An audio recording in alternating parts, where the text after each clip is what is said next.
Good morning, Wake and Takers. How are we doing? Here for a Thursday edition of Wake and Take, ready to get going. You can see back here, 3 weeks to NFL kickoff. 3 weeks, that's all we got. We got fantasy drafts that are about to start rolling out every single day now. I know a lot of home leagues that like to draft as close to the season as possible. Mine's the same way, but there's tons of best ball drafts. There's tons of other redraft leagues to be going around. So it's time. We're in the nitty gritty right now. We got to be ready for our drafts. So going to be taking a little bit of a shift here from doing just a ton of news and kind of reactions to news. And it's still important, but going to be trying to shift more towards draft focused topics here as we get closer to the NFL season and as our drafts approach. Today, I got a good show for you. I got some late round QB steals that I think are very sneaky picks to be top 5, top 6 guys. I'm really going to go into it some more later, but I'm really looking for dudes that got some sneaky rushing upside, even if it's not that sneaky. There's a couple in there that aren't that sneaky rushing kind of upside, but the rushing upside is the main component of my late round QB targets right now. I don't want a safe pocket passer. I don't want someone who's just going to be middle of the pack, someone that's going to be two points higher than a guy that I could pick up off the stream. I'm not trying to tie myself down with one of those guys. At QB, if I'm not getting one of those elite guys, I'm shooting for the moon. So we'll get into that strategy a little bit later. I do still have news coming up. But as always, make sure that you guys are following Player Profiler now on YouTube and over at X. We got tons of news coming out. We got tons of shows coming out every single day. Whether you're still trying to do some last-minute Dynasty tweaks to your roster before the season, whether you're getting your last-minute best ball drafts in over at Fast Draft, or like I said, if your home leagues are kicking off and you got your drafts coming up, it's time. It's time. So make sure you're following Player Profiler now on YouTube, on X. Subscribe, get the notifications, and like all the videos that you're watching so that way we can keep doing what we're doing. Also, be sure to follow me on X at JOwens_FF. The craziness of the home life is kind of slowing down the work schedule. The at-home schedule is slowing down a little bit. So hoping to get some posts out there, breaking down a little bit more of the takes here in more detail with some more of the statistical reasons as to why I'm saying these things over on X there. So make sure you're following. But let's go ahead and jump right into the news. Going to try to keep it a little bit condensed today because I do want to talk about these late round QB steals more than anything. But we have some more injury updates. We have some contract updates. There's just quite a bit still going on. So let's get talking about it. Mason Taylor for the New York Jets, rookie tight end. A lot of people excited about him. He was making some noise earlier in camp. And I mean, there's a large opening in this New York Jets passing game. And someone like Mason Taylor can go ahead and fill that void. He's a big athletic tight end that can become a reliable target for Justin Fields. So he was dealing with an ankle sprain, but he is now back out at practice. It was a mid to high ankle sprain. Mild was kind of what was being tossed out there. But, you know, we see all the time ankle sprains just take a turn for the worst. It takes guys out longer than expected. But he was out there on Tuesday making plays, getting some camp videos posted on the social media. So he's definitely back. He might be Wolverine for all we know. Good Lord, he came back super fast from that. So a super late round, more of a best ball type tight end shot that you can take there. Or if you got 2 tight end leagues or super deep leagues, he's a guy that is a good tight end to take, a good young tight end to take a shot on. Love this for the team in general. And it's honestly, it's great in terms of Dynasty. The fact that he's able to come back from an injury so quick. He can be one of those guys where the injuries happen, but you know that he's going to be putting himself out there when he can. So that's good to see early on in this guy's career. Someone who is not coming back anytime soon and whose timetable just kind of keeps getting pushed is Darnell Mooney for the Atlanta Falcons. At first, we heard with the shoulder injury that week 1 was up in the air, was questionable. We knew preseason was done for him. But there was the whole, we're not sure where he's going to be at for week 1. And now we're starting to get more and more uncertainty with the timetable. he's been listed as week to week, which as the podfather always says, week to week means month to month. So not good to see there. And again, shoulder injuries and wide receivers are always a tough thing because they need to get their arms up. They need to get their hands high to really maximize their catch radius. And if we're already at a week to week basis with him, I'm not confident in Darnell Mooney at all. But Drake London is to the damn moon. Like, this guy is just, he's going to have another crazy target share. And we're fully expecting a step forward from Michael Penix compared to the quarterbacks that London has had in his career.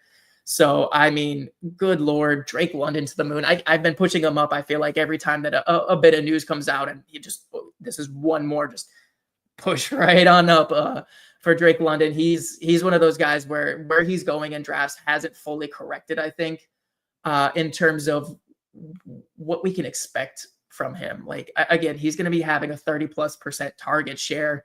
And I think that this offense is going to be much better. I'm smashing Drake London anytime I can get him in the second round. That's easy. It does not matter. I don't care where in the second round. I'm taking Drake London. He's got wide receiver 1 upside to me this season. He's always had the target share that suggested. He's got the profile that suggested. He just hasn't had the offense or the quarterback around him to get him there. And I think that changes this year. So super excited for Drake London. He's someone that I'm plant the flag down on. Like, I love Drake London this season. And also, I mean, every year we hear it, it's Kyle Pitts season.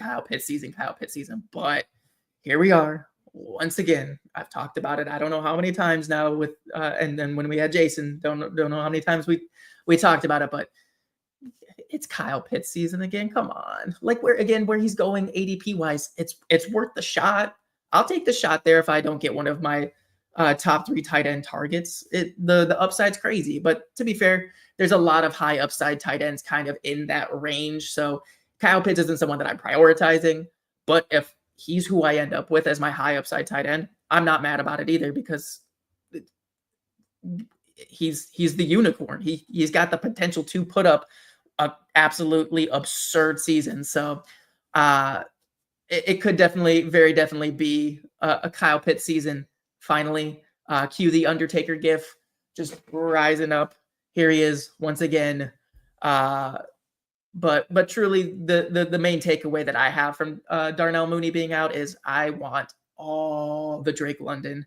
I got no problem taking a Bijan Drake London back-to-back stack. I know it's not really possible anymore. Drake London's ADP is creeping up into mid to high second round now, so it's not really easy to get a Bijan Drake London stack, but I'm perfectly fine with that.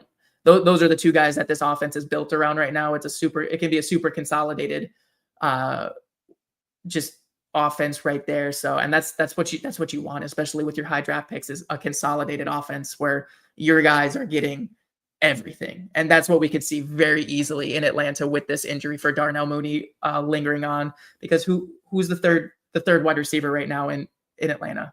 Ray McLeod? Like, there's nothing there to scare me off of both Bijan and London, and I'm taking the shots on Pitts. Moving on to some other wide receiver injuries over in Green Bay. There's kind of just a litany of injuries going on right now where Jaden Reed has a walking boot on, although there's videos of him in the huddle, in the circle, doing push-ups with the team in the walking boot. So how serious is the injury? Not sure. Obviously, push-ups and walking boot don't really coincide with each other, but the fact that he's comfortable enough to be out there and just kind of be participating with the team gives me confidence there. That Reed will be fine. Romeo Doubs dealing with a back injury after landing on it. You got to think that's a little bit more precautionary type deal, but still, Doubs isn't really a guy that is an exciting playmaker type. He's always he's a guy that gets open and can like be a technician type guy. But the fact that he's out right now with a back injury kind of makes me nervous. And Dontavian Wicks also out with an injury. So this Green Bay passing game is very much going through a tough time right now dealing with injuries.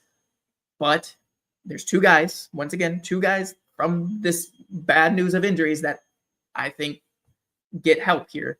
And one of them is Tucker Kraft. I think Tucker Kraft, I mean, Alex in the chat and all you guys in the chat have been every time I talk tight ends, all I see is Tucker Kraft pop up. So I definitely think that Tucker Kraft is another one of those high upside tight ends in the middle to later rounds that has a really good shot of being in the Kittle, McBride, Bowers range of fantasy points per game. And you can get him much later. So he is definitely a tight end target for me. And he's just being set up right now to be either the number 1 or number 2 in terms of targets on this team for the season if these injuries persist. But really the guy that I've been finding myself take more shots on, someone who I wasn't too high on going like from the NFL draft and coming into the offseason, was Matthew Golden. He was someone where it was kind of like a Xavier Worthy type where I'm like, good, but I just don't know if he's got that wide receiver 1 alpha type profile that I want to tie myself to. And obviously, like, the term alpha and the wide receiver 1 for a team has been changing over the years. And it's not exactly the big dude posted up at X as the wide receiver 1 anymore. But still, Matthew Golden just didn't scream to me that he was going to be a target commander early. But obviously, injuries are creating an opportunity for him to get that rapport with Jordan Love, to set himself up in the pecking order here. And I think he is an explosive athlete. I think he is a big time playmaker in waiting. He was someone that I was kind of more in a dynasty mindset for, where I think he could have some flashes in 2025, but was more thinking that he was going to be a later in the season 2026 type guy. What's up, Dynasty DJs? How we doing in the chat? Good to see you guys. Good to see you. Let's get a collab going soon. Hey, I am down. Always down, especially for anyone working in the Player Profiler network. So absolutely, man. Let me know. But sticking with the Green Bay injury news, we also got a little bit of concerning news on Jordan Love. He had a minor procedure on his non-throwing hand thumb. So it's not something where I'm like, oh, Jordan Love's not going to be able to play early. Jordan Love's a concern, but it does increase his injury risk. And we've seen when Jordan Love goes out, this team doesn't have any, like, Malik Willis isn't a passing type quarterback backup where he's coming in and he's chucking the ball 40 times a game. He's more of a game manager type. He can still facilitate the passing game to keep the ball moving, but it's going to turn to Josh Jacobs again if anything does happen to Jordan Love. Again, non-throwing hand, so not anything where I'm panicking right now and I'm off all of the passing game. Or I wasn't really a big fan of Jordan Love this season to begin with anyway. I just think his rushing upside's pretty limited. And he's got a ton of weapons, but he doesn't have elite weapons. So he has to bring the team up with him and the passing options with him, whereas other quarterbacks in his range have elite options that can carry them along. So wasn't really on Jordan Love as a draft target to begin with. This procedure, again, doesn't scare me off of Green Bay, but it does kind of, the little ding, ding, ding, ding, ding in the back of my brain is saying, be aware. A bad hit to his hand, and all of a sudden he is out for an extended period of time, even though it's his non-throwing hand. So, again, not panicking, just he should be good to go for week 1 is what we're seeing. And that's kind of just what I'm going with. That's one of the more believable should be ready for week 1s that I'm hearing. There's still the Matthew Stafford back injury lingering that has me, that week 1 status has me a little bit more concerned there. Sticking with a ton of wide receiver injury news. Stefon Diggs came out and he was doing some interviews, and right now he's unsure about week 1, which don't like to hear that for Drake Maye. Don't like to hear that for my Stefon Diggs. Redraft targeting, been going after him pretty heavily because I just feel like the targets that he will get when he's playing are just, they don't correlate with the ADP, but it makes sense. The injury suppressed the ADP, and for good reason now, because obviously we're seeing here unsure about week 1. I still think even if he does miss week 1, he'll be back sooner rather than later. We've seen tons of videos of him out there running routes. He's been doing practices. He's been doing everything with the team. He looks pretty damn close to ready if he isn't already. So the unsureness here gives me a little bit of pause. I'm not prioritizing him as much in drafts as I have been, but I still have no problem drafting him and going after Diggs, because I think he's a super cheap wide receiver that, again, when he's on the field, when he's back on the field, he's going to have just a ton of targets. He's a 27, 28, 29% target share guy on the field in this offense right now, because he is the primary weapon in the wide receiver room and the tight end room. We love Travion Henderson out of the backfield, but the number one target's going to be Diggs when he's out there. If we do see a little bit of an ADP dip, I'm back in. Like, that just helps me prioritize him a little bit more. What's up, Fantasy Condo? How we doing in the chat? Sipping some coffee. I left mine in the kitchen, so slacking here on Wake and Take with my coffee, but definitely don't worry. That was my second cup. Last little bit of wide receiver news that I got here in terms of injury is Malik Nabers has been in and out of practices with the toe injury. There hasn't been a ton of concern over it. We've kind of seen it building more on Twitter, where people are starting to be like, hey, why is Nabers in and out so much? Right now, the team and Nabers himself are saying it's part of the plan.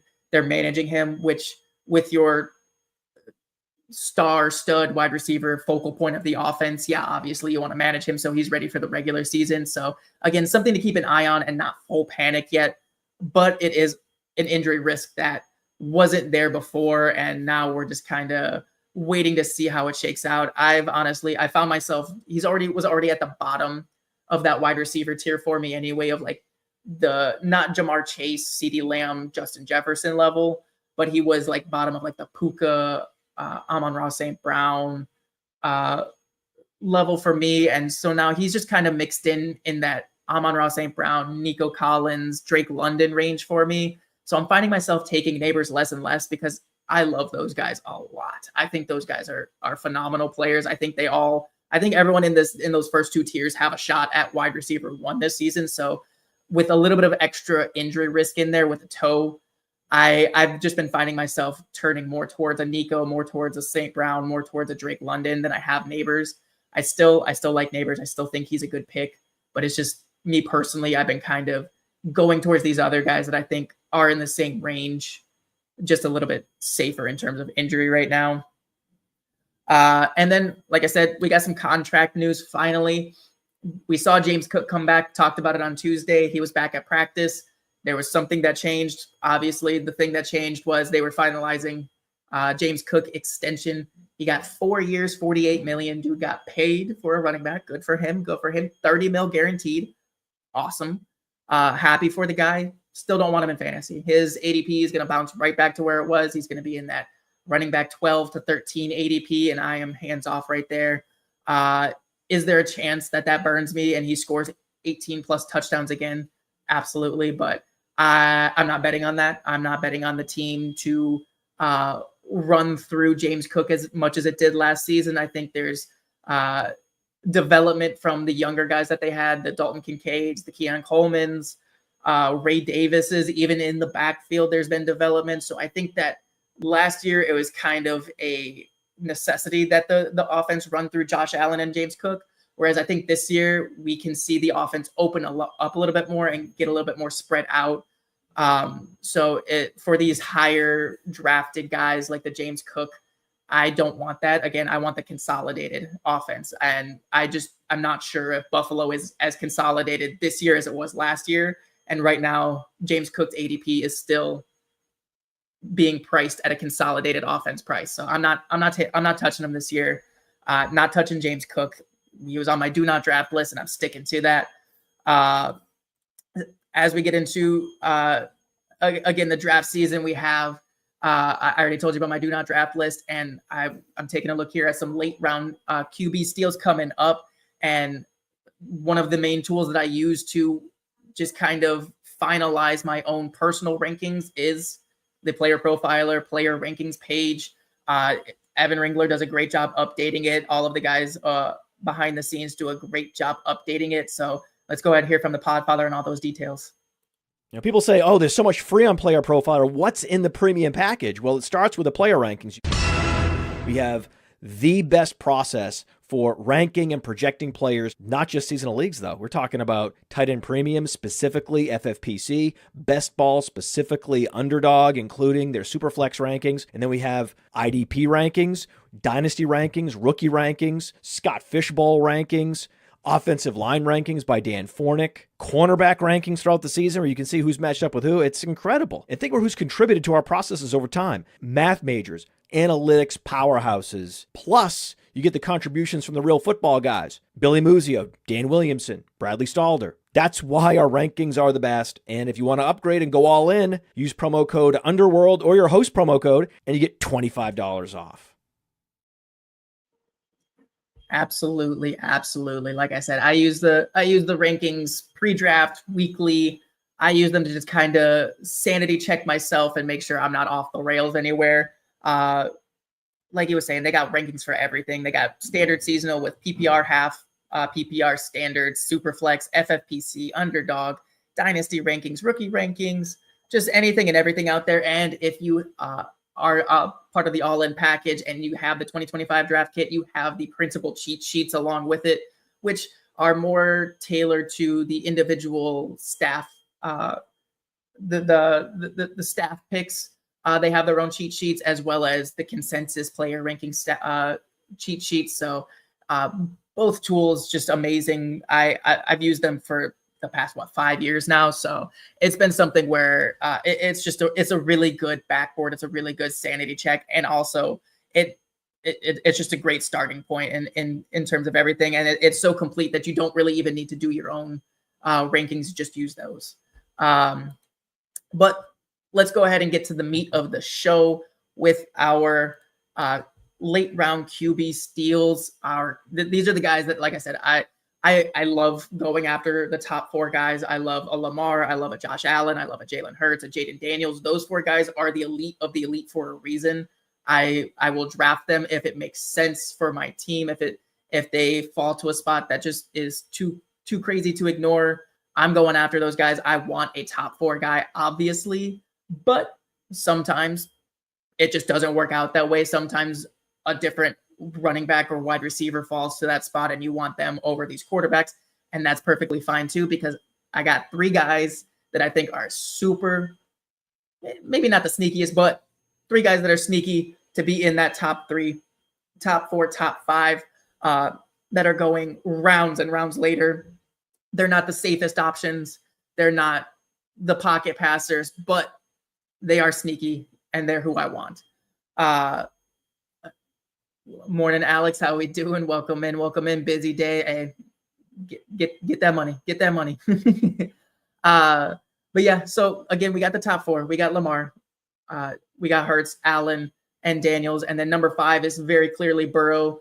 He could throw for 50+ touchdowns this season with that, how powerful that offense is and how bad that defense is. It's all that's in his range of outcomes, but Burrow and guys like Mahomes and like the pocket passer guys, they kind of fall into that range where is the risk worth the reward? And it just isn't there for me. I don't like those pocket passer guys at the QB5, the QB6, the QB7 range. The Mahomes, Burrows, and Bakers right now this season are guys that I love watching. I love them as players, but I just don't want them on my fantasy team because of where they're going in drafts. Don't worry, Alex. It's coming. Drake May talk is coming.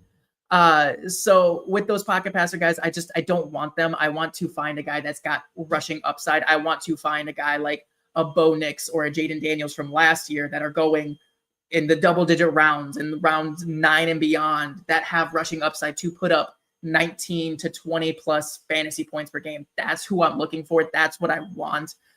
You can get it with a pocket passer, but it takes an astronomical amount of touchdowns for that to happen. And that's one of the hardest things to predict is touchdowns in general. So not really trying to get into that game. I want to see who's got the legs, who can run and keep me getting spike weeks, and who can give me high fantasy points per game. As I said, like QB6 is just QB6 on is just a mess every year, and it is again this year. We got guys in the, again, 5th through 7th round, like Mahomes, and they could put up a 20-plus fantasy point per game season with 40-plus touchdowns thrown, but they could also very easily get you 16 to 18 fantasy points per game, which is good. It's not going to kill you, but in rounds 5 through 7, I'm not looking for a guy that's not going to kill me. I'm looking for a stud. So if I'm not looking to do that, these 3 guys are who I'm looking to steal later on. Starting with Brock Purdy over in San Francisco. I know, San Francisco, here we are once again talking about San Francisco, but I want this offense. I want this offense. The weapons are good. They're not as great as previous years, but the main 2 guys, CMC and Kittle, they're still healthy. They're good right now. They're explosive. We've seen flashes from Pearsall. We knew Ayuk is coming back later in the season. Jawan Jennings had his 5th-year breakout last season, dealing with some injury, but he's gonna be back. It's not like he's done for the year. It's just a minorish injury.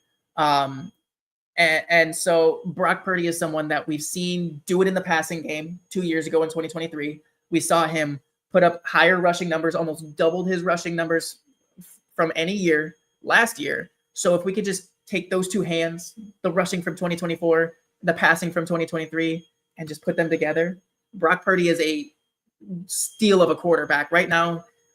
Per Fantasy Pros ADP, he is going as the QB 10.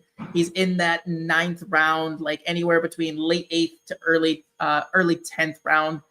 So I've labeled him in the 9th round, and that's where I'm looking to take. Like I'm okay starting to look at a quarterback there. Again, we know that the passing went down last season. He dealt with some injuries. Ayuk dealt with injuries. Debo dealt with injuries. Christian McCaffrey dealt with injuries. There was just no stability in that offense last year. And I know it's kind of looking similar to that this year. But like I said, the 2 main targets, the 2 main guys, Kittle and CMC, they're healthy right now. They stay healthy. I'm fine with Purdy. The Pearsall connection developing is also something that has me more confident in Brock Purdy. So we see he's got the passing chops. He right now, just looking at it, if we take his rushing average from last season of about 32 rushing yards per game, and we put that over the course of a full season, it's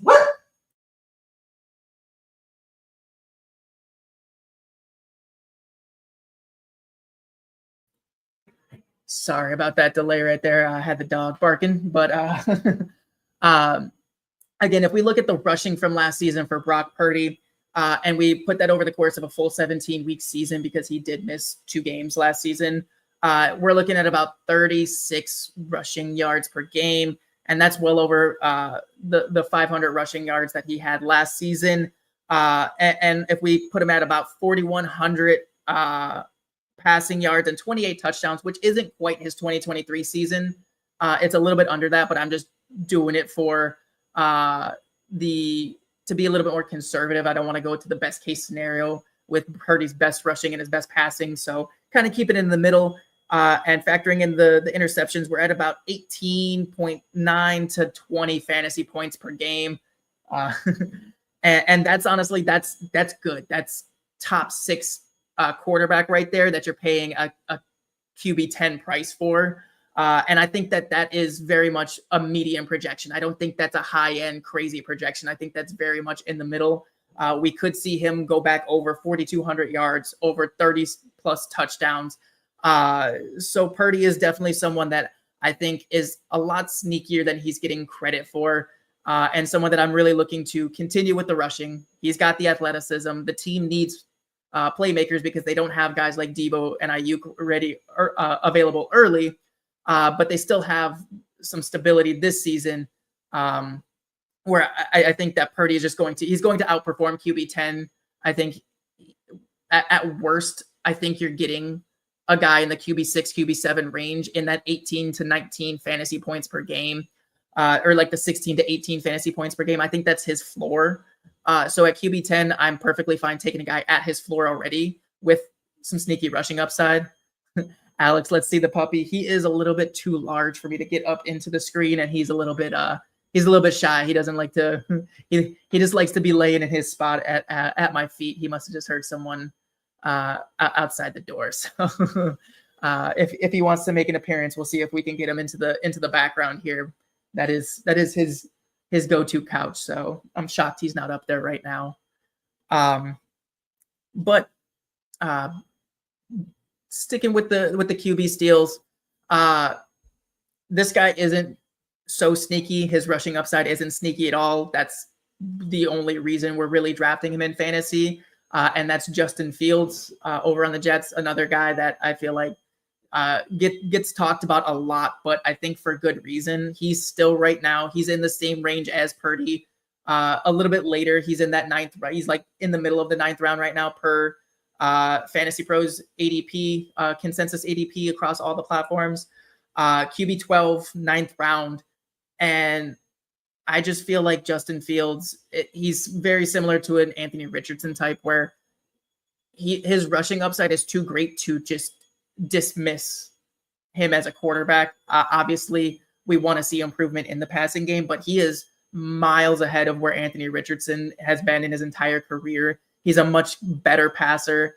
The issue with Field has always been holding onto the ball too long and not progressing through the reads as much and kind of having a little bit of either hold it too long or panic run before he can do it. But if we get panic runs, I mean, that's what we want. He had, 3 years ago, 1,000 rushing yard season. He was like number 2 in fantasy points per game that year, solely off of rushing. He didn't have over 2,500 passing yards, and he was still number 2 in fantasy points per game, just showing how important the rushing is to a fantasy quarterback. The Konami code exists for a reason. It's talked about every year for a reason. Those top 4 guys, they're up there because of their rushing floor and their passing ability. So I think Justin Fields has a good chance to be closer to that again. I think that he has a chance to improve as a passer. He's got some solid weapons. It's not a elite team around him. He does have Garrett Wilson, who just got paid as an elite wide receiver. He is an elite wide receiver. He's got Breece Hall, who is a very good pass catching running back out of the backfield, lining him up out wide. And like we talked about earlier, Mason Taylor's kind of emerging as someone who could be a more reliable target. And he's also got a better, more healthy offensive line this season than than the Jets had last season. So it's not the best offensive line in the league by any means, but they've put in a little bit of work to improve it a little bit. And if there are breakdowns, he's got the wheels to get out of it. And hopefully we can see something close to another 1,000-yard rushing season.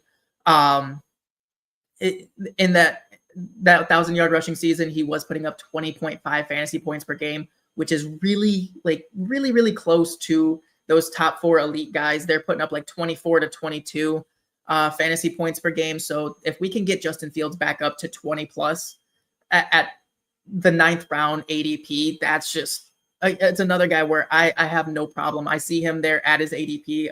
I'll even go a little bit higher than ADP if need be to take him, because I just think the rushing upside it's too large to be ignored. And again, last year, people are talking about, at Pittsburgh, he didn't run. The team didn't want him to run. The team didn't build the offense around Justin Fields. Justin Fields was not supposed to be the starting quarterback to begin the year. It was supposed to be Russell Wilson, but Russ got injured. So Fields got plugged into a Russell Wilson offense, and people were wondering why he wasn't running as much. People were wondering why the offense didn't look as good. That's why. It wasn't his offense. The team wasn't built around him, and that's completely flipped this year. The Jets, they brought him in to be the starter. The backup right now is Tyrod Taylor, who is having who is going through some scopes and some surgery and some, dealing with some injuries. So the quarterback is Justin Fields. He is the quarterback for the New York Jets, for better, for worse right now. So we've seen a little bit of a roller coaster in terms of camp news. He's only completing 40% of passes in 1 week, and then the next week he's hitting everything. So I think it's just, it takes a little bit of time to get into a rhythm on a new team. This is his 3rd team in 3 years. So it's not an ideal situation, but again, they brought him in. They wanted him. They want this offense to run through Justin Fields, whether that's to Garrett Wilson, to Breece Hall, to Mason Taylor, to anybody else. Justin Fields is the quarterback. So that's why I'm all in on Justin Fields this year. I feel like at his ADP, it's the perfect like risk reward. He's got top 3 upside with rushing if he can get another 1,000-yard season, or if he can just improve the passing to get over 3,500 passing yards. We don't need anything crazy. Over 3,000 passing yards and some touchdowns, plus a good amount of rushing, and you got a top 5 quarterback that you stole in the 10th round. So definitely one of my favorite guys to be targeting, him and Purdy. I'd rather have Fields over Purdy just because I think the upside is much higher there. But I like both of them. I think both of them are great sneaky picks to be in the top 4, top 5 quarterbacks at the end of the season, closer to the elite guys than they are to the mix of quarterbacks 6 through 14, which is always just kind of like, do you want the quarterback 6 if he only performed better than the quarterback 14 by 2 fantasy points per game? No, not really. So I think Fields and Purdy have a good shot at being close to those elite guys. And the last guy that I have, Alex, you're going to love it. You've been bringing him up. I don't know if you were in here earlier when I talked about Tucker Kraft, but I'm talking about all of your guys today, Alex. I got Drake Maye right now going off the board at QB 17. He is going where at in these drafts? What is the... He's going about 127 off the board. That is... Let's see here. He's going in like the 11th, 12th round. So this is super late guy here. But just someone that I think is definitely worth the shot on. If you're full punting quarterback, he's someone I'll be drafting this season. I love full punting quarterback. Like I said, I want the elite 4, but it's always hard for me to swallow that ADP. So a guy like a Drake Maye, of Justin Fields, of Brock Purdy that I can get rounds 9 and beyond, where I'm already taking my high upside swings, I'm all for that. Good morning, Dennis. How we doing? Welcome in. You are just in time for my final QB steal, which is again Drake Maye, QB 17 right now, 11th, 10th, 12th round. Somewhere where the ADP is pretty negligible. In terms of your roster construction, you should already have your running backs, your wide receivers set, maybe even tight end. You should be pretty set there and just filling out the rest of your depth here. So Drake Maye, again, I think the New England Patriots are going to be an improved offense. I think what we saw last year was the bottom of the rebuild. They had abysmal weapons. They had abysmal offensive line. They didn't really have an offensive play caller that got you excited. So very much just a bleh team that, again, they didn't build the offense around Drake Maye last year. They didn't want him to be the day one starter because they wanted him to have a team around him. They threw Jacoby Brissett out there to the Wolves for a reason. And that was because they didn't want to destroy Drake Maye. They didn't want to get him hurt. They didn't want to destroy his confidence. They wanted to build the team up for this year and beyond for Drake Maye. And I think they've already done a very good start in that. High draft picks at offensive line, bringing in an explosive weapon like Travion Henderson, who we talked about on Tuesday as just the most explosive weapon on this team by a large margin. And then bringing in Stefon Diggs, who is a reliable target hog type wide receiver for Drake Maye to hyper target. And that's exactly what I think he's going to do as soon as Diggs is back.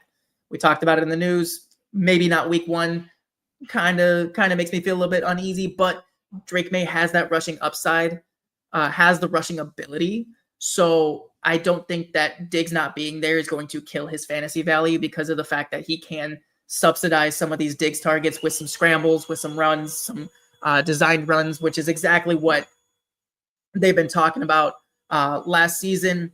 They were saying that there were no designed runs for Drake Maye, which again, the offense wasn't built for him. It was built for Jacoby Brissett, who is not a designed run type quarterback.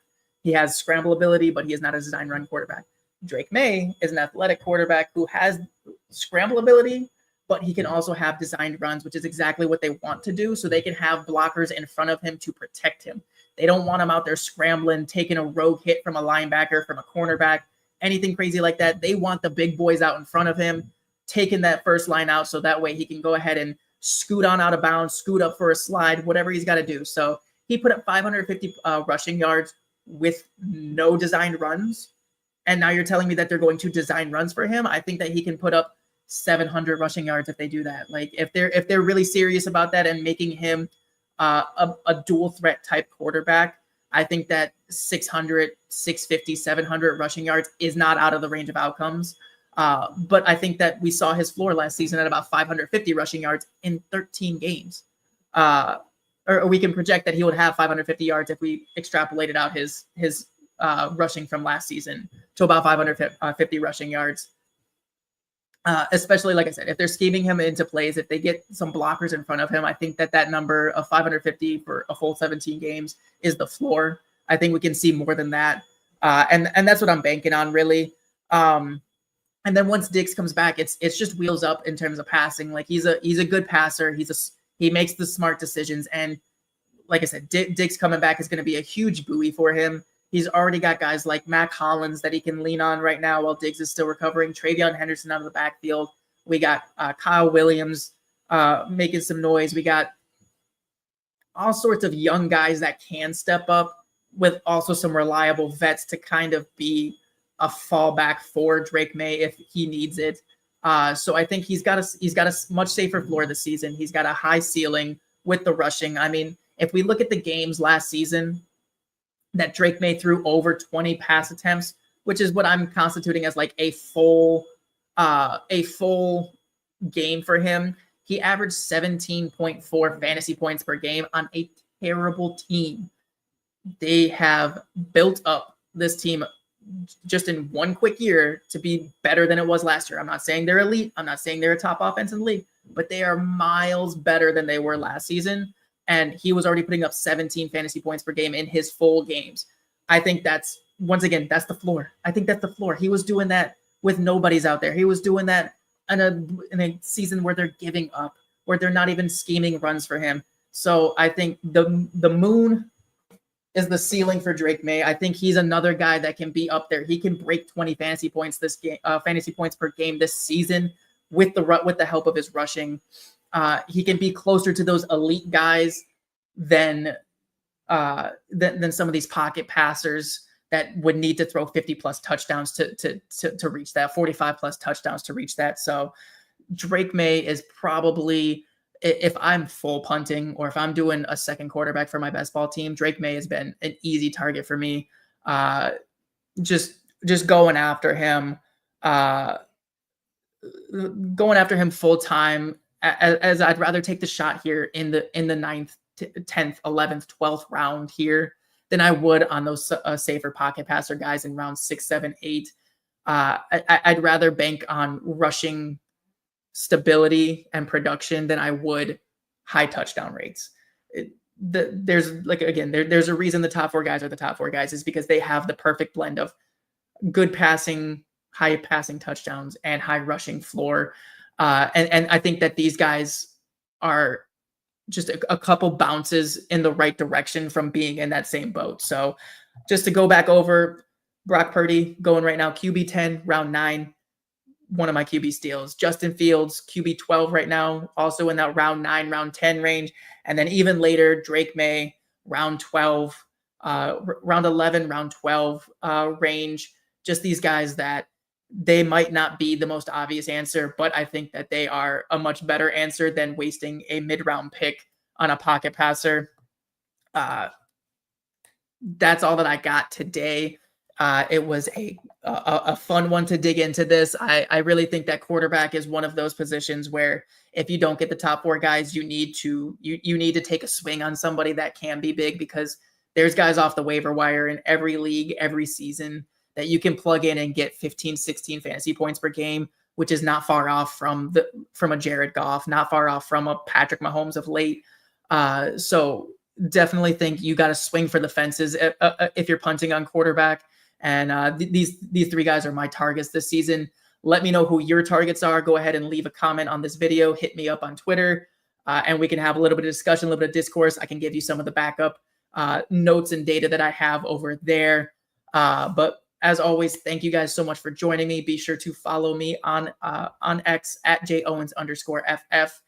If you're getting some last minute fast drafts in, the Flex 4 opened back up. The Rabbit $10 pool is open still. Jump in there, get your drafts in. If you're going to make a deposit, use code JOwensFF to get a $50 deposit match. And as always, follow the Player Profiler now over on X, here on YouTube. Like the videos, subscribe, and we're getting to the nitty gritty. 3 weeks to week 1. Thank you guys as always for joining me. Have a great day. From the Podfather to you, I deeply appreciate you tuning in. And many ask, what can I do? What can I do to help support the hosts, the research they do, the production costs? Go to PlayerProfiler.com, Dynasty Deluxe, World Famous Draft Kit, Rankings, DFS Dominator, and of course, data analysis. Subscribe to any one of those, and you support all of us and take Player Profiler to the moon.